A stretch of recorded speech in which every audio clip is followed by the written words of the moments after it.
Hello, ladies and gentlemen, boys and girls, and welcome back to Sonic the Hedgehog. I'm OneWelshSheep, and I'm joined here with my good buddies CalHam64 and MysticSynthwave. Hello. I thought you weren't going to say hello then, John. It's just like, there was a delay. I was just trying to debate on the tone, like, should I do it? Hello? Or should I go, hello? I come with what I was going to do. You just start a party really angry for some reason. It's like, hello, you filthy animals! What are you doing on this channel? Turn it to Arnold. Welcome to Sonic the Hedgehog! So, Sonic 1 I enjoy, right? But one thing that I do have problems with this game is sections like this. Where the level design is very stop and go, I find, in particular with the first game. And this is something that kind of eased out over the course of the series. So Sonic CD, Sonic CD, I'm gonna be honest, I don't like the level design. I think it's a clusterfuck, but we'll get to that. But Sonic 2 is really streamlined, and Sonic 3 is just improved even more so upon from Sonic 2 as well, in terms of level design. So Sonic 1 is kind of one of the weakest in that regard. And I think it goes to show, because like the level design throughout development, I think at one point Labyrinth Zone is meant to be like the third level during development, and I'm so glad they moved it. Yeah, I heard about that. It's like, wow, okay, yeah.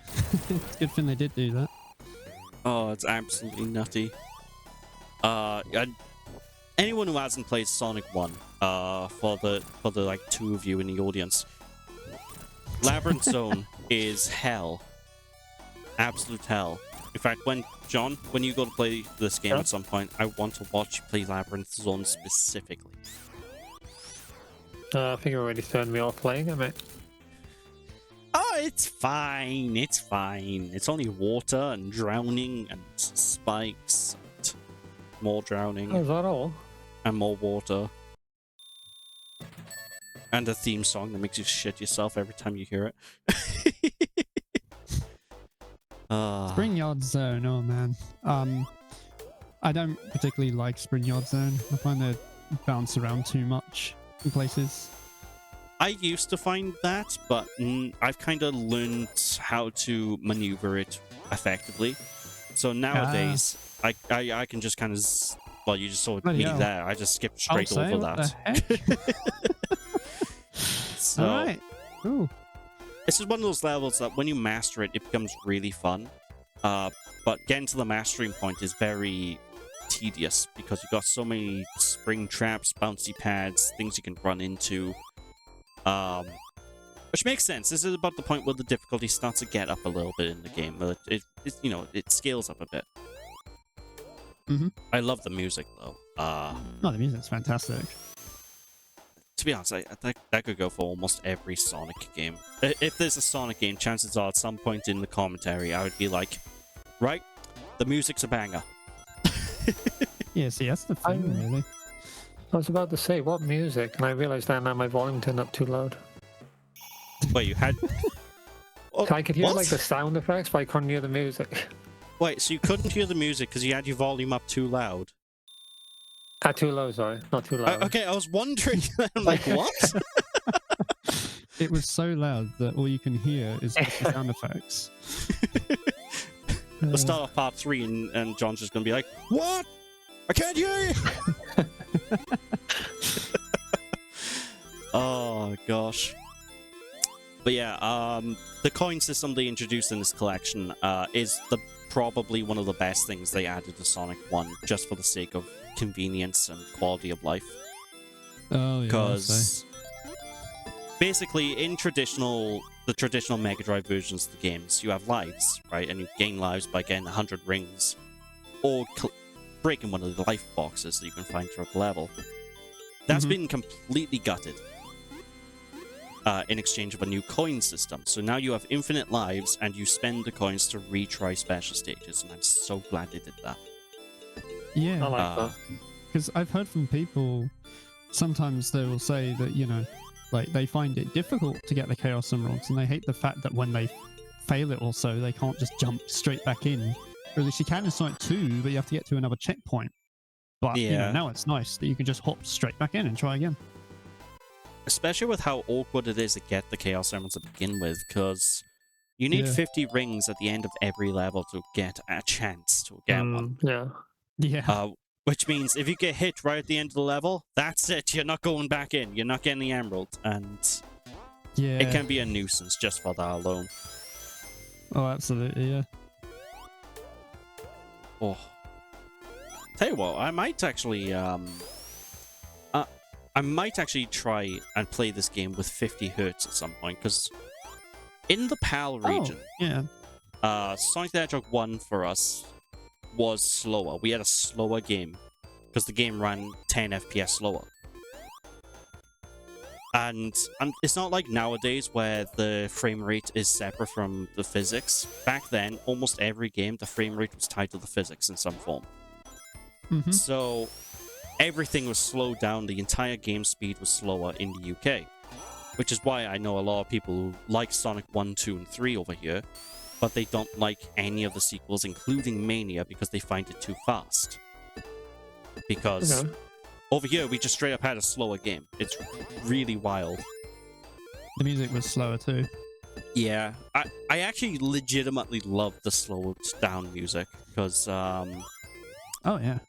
like Starlight Zone in particular has a fantastic soundtrack when it's slowed down. It's the most relaxing thing you'll ever hear. It has a more chiller vibe.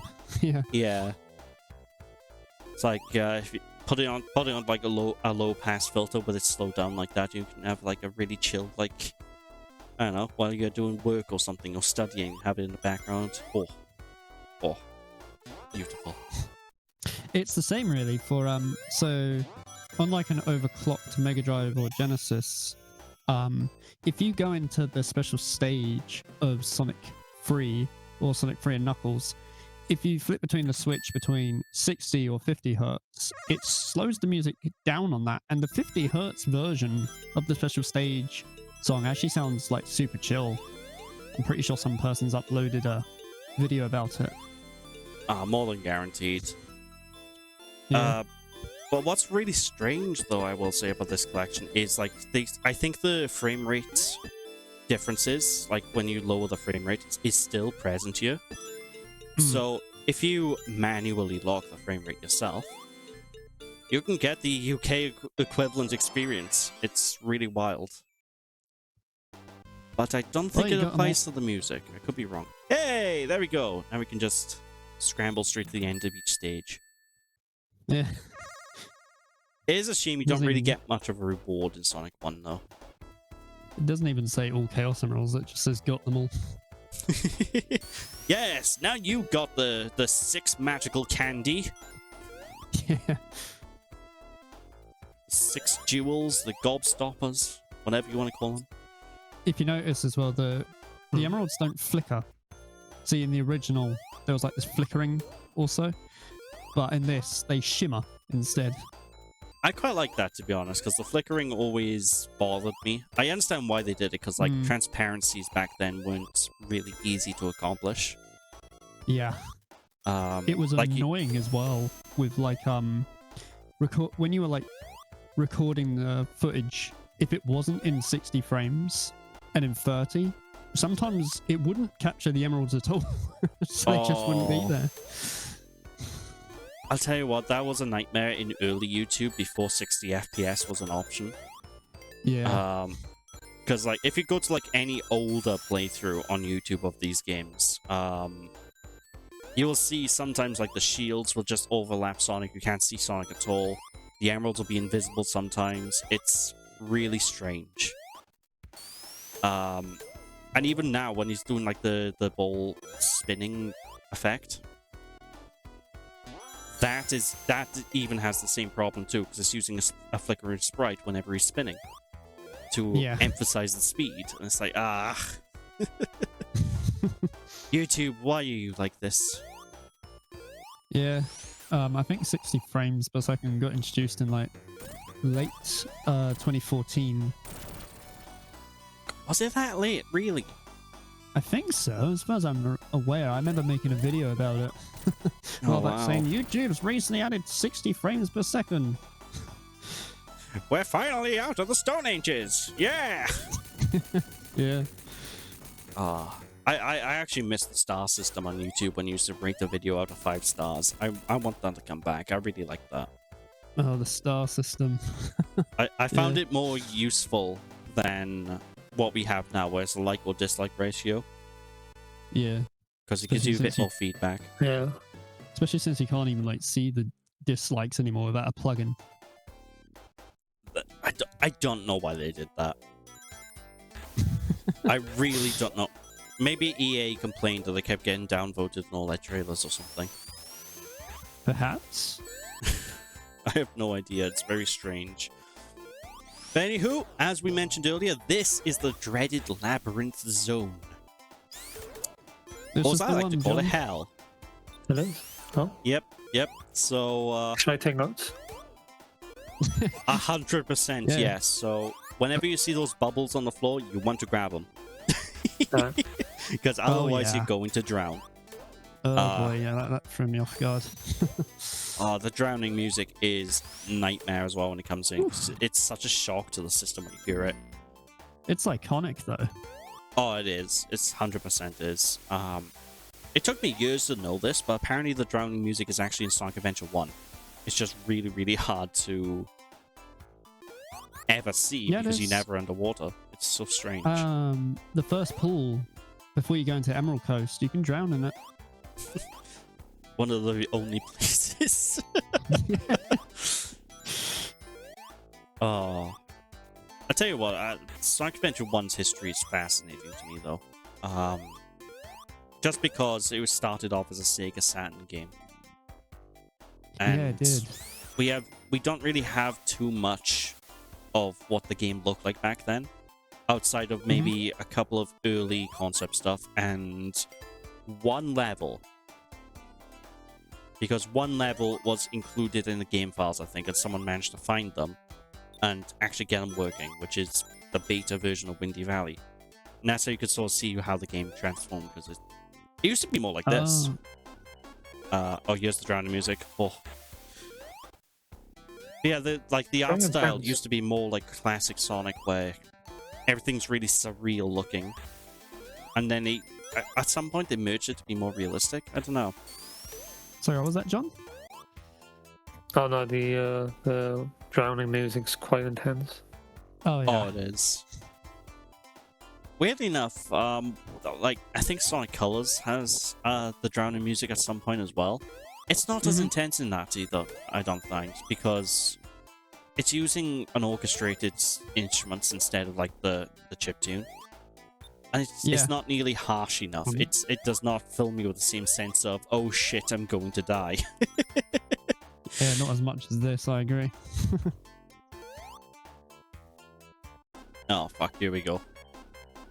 Will Sonic make it out of this one? In the 50 Hz version as well, this music here actually goes slower.